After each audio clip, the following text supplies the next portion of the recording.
Welcome to my channel. Let us look at this equation. Convert the following equation into an equation in terms of polar coordinates. So we have x squared is equal to 4x over y minus 3y squared plus 2. So what we're going to do is just convert all the x's and all the y's to thetas and r's.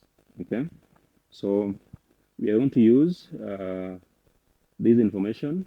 We're going to use x is given by r cos of theta, and y is given by r sine of theta. And then there's another one where r squared is given by x squared plus y squared. So let us do that. We have x squared. So where there is x, we put r cos theta.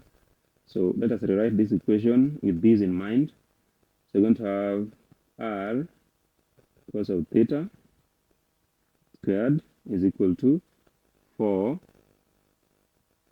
which is still r cos of theta, minus, and this is over y, that y is r sine of theta, and that is minus 3y squared, that is r sine of theta squared, and then we add 2.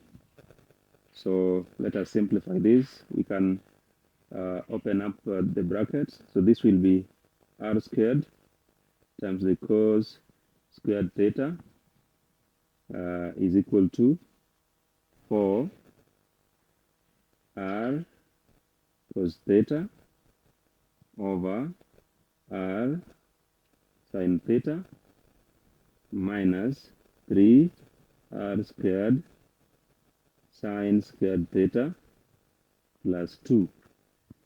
So r and r will cancel.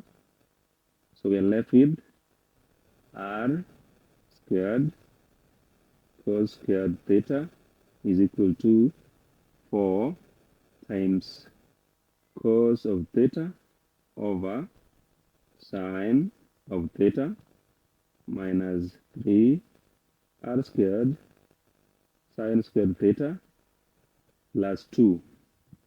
So if you look keenly, you see that we have cos over sine. That is the same as, so if you have cos of theta over sine of theta, that is the same as 1 over tan of theta, which can be referred to as the cot of theta. So that is the same as cot theta. So let us now fix this in place of that fraction. So we're going to have r squared cos squared theta is equal to 4 cot theta minus 3 r squared sine squared theta plus 2 as our equation in polar coordinates. Thank you for watching. If you found this video useful, please remember to subscribe.